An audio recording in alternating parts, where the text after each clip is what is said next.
Hello అండి, welcome to our channel అమ్మతో ప్రతిరోజు.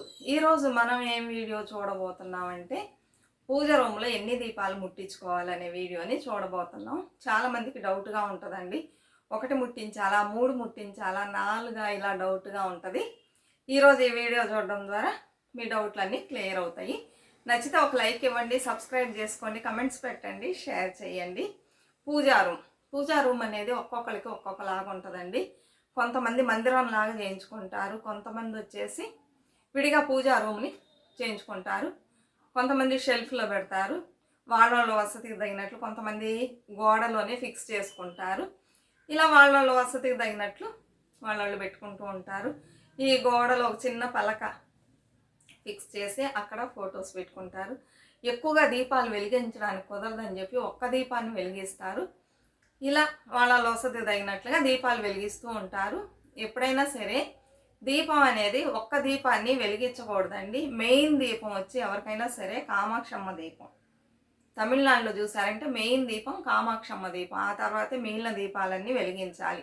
ప్రతి ఒక్కళ్ళ ఇంట్లో ఈ కామాక్షమ్మ దీపం అనేది ఉండాలి. ఈ దీపం ఉండడం వలన సుఖ శాంతులు, అలానే రోగాలు, ఇలాంటివన్నీ సుఖశాంతులు ఉంటాయి, రోగాలు అనేవి రావు, అన్నీ మంచిగా జరుగుతాయి అని ఒక ఐదీపం అండి.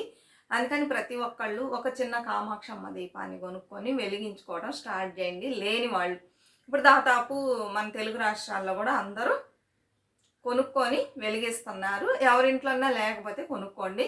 మెయిన్ దీపం వచ్చి కామాక్షమ్మ దీపం. సరే, ఈ ఒక్క దీపం వెలిగిస్తే చాలా. కొంతమంది ఒక్కటే వెలిగిస్తారు. ఒక్క దీపం అనేది ఎప్పుడు వెలిగించకూడదు. దాని పక్కన కామాక్షమ్మ దీపం పక్కన తోడుకి ఒక దీపం ఉండాలండి. సరేనా? ఆ దీపం వచ్చి ప్రమిద రూపంలో ఉంటే చాలా మంచిది. ప్రమిద అంటే మట్టితో చేస్తారు కదా, మనం దీపావళి సమయంలో ప్రమిదలు ముట్టిస్తాం మట్టితో చేసినవి, అది అనమాట. అది ఉంటే చాలా విశిష్టత. నేను ఇంతకుముందు చూసారంటే ఎక్కువగా ఈ మట్టి దీపాలనే వెలిగించేదాన్ని. ఇప్పుడు కొంచెం తగ్గించేసి ఒక్కటి మాత్రం వెంకటేశ్వర స్వామి ముందు మట్టి దీపాన్ని వెలిగిస్తానండి. మిగిలిన అన్ని చిన్న చిన్న ఇత్తడి కొనుక్కున్నా. మొత్తం నేను పూజా రూమ్లో 4 దీపాలు, ఇంకో చోట ఒక దీపం, మొత్తం 5 దీపాలు వెలిగిస్తా. పూజా రూమ్లో మనం ఎన్ని వెలిగిస్తామో అదే. ఫస్ట్ మెయిన్ వచ్చి 2 దీపాలు, ఆ తర్వాత మీ ఇష్టం ఎన్నైనా వెలిగించుకోవచ్చు. 108 దీపాలు అయితే విశిష్టత. అయితే మన ఇంట్లో అంత ప్లేస్ లేదు అంత వెలిగించడానికి. అందుకని మెయిన్ కామాక్షమ్మ దీపం, దాని పక్కన ఒక తోడుకు ఒక దీపం, ఆ 2 వెలిగించిన తర్వాత ఎన్నైనా వెలిగించుకోవచ్చు అని చెప్తున్నారు. నేను 4 దీపాలు వెలిగిస్తాను. కొంతమంది వచ్చి 1, 3, 5 ఇలా వెలిగించుకోండి అంటున్నారు. కొంతమంది వచ్చేసి 2, 4, 6 వెలిగించుకోమంటున్నారు. ఒకటే కన్ఫ్యూషన్గా ఉంటుంది. కొంతమంది 3 దీపాలు వెలిగించండి మంచిదని చెప్తున్నారు. అయితే మెయిన్ వచ్చి కామాక్షమ్మ దీపం, తోడుకు ఒక దీపం, దాని తర్వాత ఎన్నైనా వెలిగించుకోండి, కన్ఫ్యూషన్ వద్దు. ఈ దీపాన్ని వెలిగించేటప్పుడు అగ్గిపుల్లతో వెలిగించకూడదు. చాలామంది అగ్గిపుల్ల గీసి వెలిగిస్తూ ఉంటారు.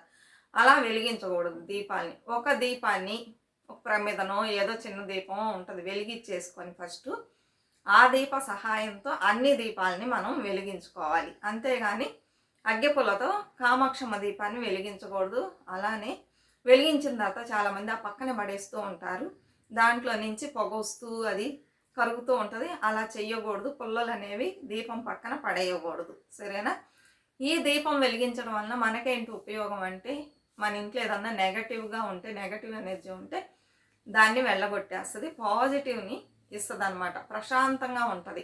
దీపం ఎలా వెలుగుతుందో, దీపం యొక్క వెలుగు ఎలా ప్రకాశవంతంగా ఉంటుందో, ఎవరైతే దీపాలు ముట్టిస్తారో వాళ్ళ ఇల్లు కూడా ప్రకాశంగా ఉంటుంది. వాళ్ళ లైఫ్లో మంచి ప్రశాంతత, పీస్ఫుల్గా ఉంటుంది అని చెప్తారు.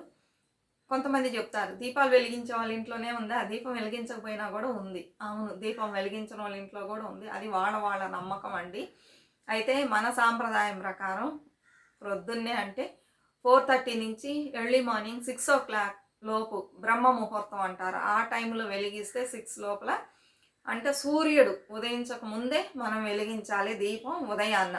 సాయంత్రం వచ్చి సూర్యుడు అస్తమయం అయి 6 o'clock ఉంటుంది చూడండి, ఆ టైంలో తప్పకుండా మనం అస్తమిస్తాడు. 6 o'clockకి మనం తప్పకుండా ఈవినింగ్ దీపాన్ని, సంధ్యా దీపాన్ని వెలిగించాలి. 2 పూట్ల దీపం వెలిగించడం చాలా విశిష్టత. ఎవరింట్లో 2 పూట్ల దీపం వెలిగిస్తారో మంచిగా ఉంటుంది ఆ ఇల్లు అని చెప్తారు. పొద్దున్నేమో 6 గంటలకు అయితే ఈ రోజుల్లో చూస్తే చాలామంది లేవడమే 6 గంటలకు లేస్తారు. కుదరదు. వాళ్ళ టయానికి తగినట్లు వాళ్ళు ముట్టించుకుంటున్నారు. ప్రాపర్‌గా ఏ టైం అంటే బ్రహ్మ ముహూర్తంలో ముట్టిస్తే చాలా మంచిదండి. ఓపిక ఉన్నోళ్ళు చేసుకోండి. ఇంకొంతమంది ఉద్యోగాలకెళ్తారు. టైం లేదని దీపాలు ముట్టించరు. ఎప్పుడో ఫ్రైడే, ట్యూస్‌డే ఇలాంటి టైంలో ముట్టిస్తారు. పర్వాలేదు అది గూడా. సాయంత్రం వస్తారు ఆఫీస్ నుంచి రాగానే చక్కగా కాళ్ళు చేతులు మొహం కడుక్కొని దీపాలు వెలిగించండి ఇంట్లో. అంత విశిష్టత. దీపం వెలిగితే ఈవినింగ్ 6 గంటలకు దీపం వెలిగితే అంత విశిష్టత. కొంచెం టైం మనం దానికి కేటాయించలేమా? ఈ విధంగా చేసుకోండి. అలానే దీపం పెట్టేటప్పుడు దీపం కింద తప్పనిసరిగా ఒక ప్లేట్ ఉండాలి. ప్లేట్ లేనోళ్ళు ముగ్గేసి ముగ్గు మీద కూడా పెడుతూ ఉంటారు. ఇంకొంతమంది చిన్న పలకలాగా ఉంటుంది, పీటలాగా దీపం పెట్టడానికి, దాని మీద కూడా దీపం పెడుతూ ఉంటారు. అలా పెట్టాలి కానీ ఉత్త దీపాన్ని కింద పెట్టకూడదు. సరేనండి. ఇలా మనం దీపాలు వెలిగించుకోవచ్చు. కొంతమంది రెండు ఫోటోల దగ్గర ఒక్కొక్క దీపాన్ని వెలిగిస్తూ ఉంటారు. అలా కూడా చేయొచ్చు. దీపాలు చాలా రకాలుగా ఉంటుంది. వెండిలో ఉంది, ఇత్తడిలో ఉంది, ఇనములో ఉంది, మట్టిలో ఉంది. అన్నిటికంటే విశిష్టమైనది మట్టి దీపం, వెండి దీపం, ఇత్తడి. ఇలా ముట్టించుకోండి. అందరికీ వెండి వసతి ఉండదు కాబట్టి మట్టి అయినా మట్టి దీపం అయినా పెట్టవచ్చు, ఇత్తళ్ళైనా పెట్టవచ్చు. ఇనుప దీపం అస్సలు ముట్టించకూడదు. అది వేరే కార్యక్రమాలకి ముట్టిస్తారు. అది నేను డిస్కస్ చేయడం లేదు ఇప్పుడు. సరేనా? మట్టి దీపం వెలిగిస్తే అమోఘంగా ఉంటుంది. అందుకని ప్రతి ఒక్కళ్ళు దీపాన్ని తప్పనిసరిగా మార్నింగ్, ఈవినింగ్ వెలిగించండి. అలానే మేము బయట వెలిగిస్తాం 2 దీపాలు, ముగ్గులో 1 దీపం పెడతాం, 3 దీపాలు, తులసమ్మ దగ్గర 1 దీపం పెడతాం, 4 దీపాలు. ఇవన్నీ కలిపితే లెక్క వస్తుందా అంటే బయట ముట్టించేవి అవి వేరండి. బయట ఇంట్లో ముట్టించేదే మనకి లెక్కలోకి వస్తుంది. అందుకని ఇంట్లో మీరు 2 దీపాల తర్వాత ఎన్ని దీపాలైనా మీరు ముట్టించుకోవచ్చు. ఇదే తెలియజేద్దామని నేను ఈరోజు వీడియోగా చేసి, అలానే దీపం ముట్టించేటప్పుడు నెయ్యి కానీ నువ్వుల నూనె కానీ అలాంటి వాటితో ముట్టిస్తే విశిష్టత. అలానే చాలామంది దారాల్లో వచ్చే ఒత్తులు వేస్తూ ఉంటారు. అలా కాకుండా మనం కాటన్ అంటే ప్రత్తి ఉంది కదా, అలాంటి వాటితో ముట్టిస్తే చాలా మంచిది, విశిష్టత అన్నమాట. ఇలా దీప నైవేద్యాలతో, నైవేద్యం లేకపోయినా పర్వాలేదు, మంచిగా అగరవత్తులు వెలిగించి కర్పూరం చూపించుకొని దీపం ముట్టించుకొని, మీ దగ్గర చక్కెర ఉన్నా కూడా అది ఒక గిన్నెలోనో ప్లేట్లోనో పెట్టేసి పువ్వులు పెట్టి పూజించుకోండి. చాలా అమోఘంగా ఉంటుంది. ఇప్పుడు ఎన్ని దీపాలు వెలిగించాలి అనే డౌట్ ఉన్న వాళ్ళకి డౌట్ క్లియర్ అయ్యి ఉంటుంది. ఇలా నచ్చితే ఫాలో చేయండి. మరొక మంచి వీడియోతో మళ్ళీ కలుద్దాం. అంతవరకు బాయ్ ఫ్రెండ్స్.